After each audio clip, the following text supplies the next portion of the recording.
Get ready to set some plans into motion with this quick video about how schemes work in the Our Brilliant Ruin role-playing game. Whereas single role tests resolve immediate actions and situations, a scheme is an elaborate plan a character can initiate that progresses over nights, weeks, or even months in the background. Each character may only have one scheme underway at a time, and it must target another character.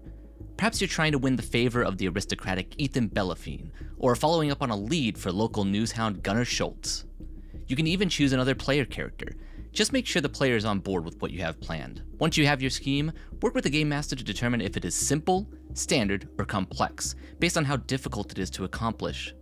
Simple schemes will need 5 tests, standard need 10, and complex need 15 tests before the outcome is realized. Roll tests for schemes at the end of each narrative day during the nightly repose segment, when events like community property, schemes, and other end-of-day activities trigger. The Game Master may also dictate more or less frequent timings for schemes based on the current narrative.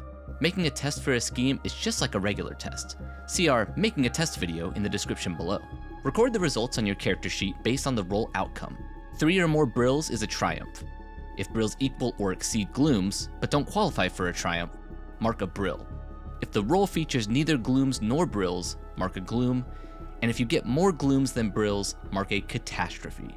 Just like standard tests, you can use passion on these rolls. Once you complete a scheme, determine the outcome by tallying which result has the most marks. In case of a tie, the most favorable result wins out. Let's review an example scheme. You have established a friendship with Jax LaRue, an unbonded working for the Dorcha Syndicate's leader, Angus Trapp. After hearing how Angus exploits her thievery skills for his own ends, you decide to dig up some dirt on him to help Jax gain leverage against the Dorcha. After talking with the Game Master, it's determined that this will be a standard scheme since Angus keeps his secrets well guarded.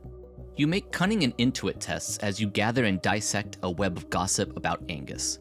Your first nightly repose, you roll 2 brills and 2 glooms.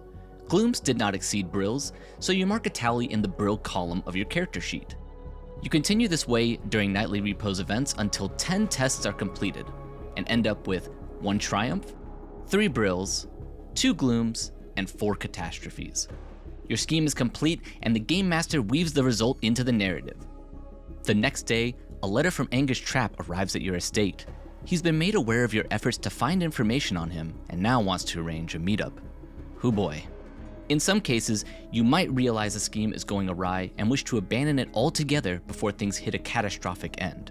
You can always buy your way out of a scheme before it resolves at the cost of adding a dice to your passion tracker, representing the emotional toll abandoning such a task might take. Once your scheme comes to fruition, or crashes and burns, you can then take on another one and set new machinations in motion, but be careful, the best laid plans of mice and men often fall to ruin. Thanks for watching. Like and subscribe for more Our Brilliant Ruin content, and check the description below for a link to get the role-playing game for free on DriveThruRPG.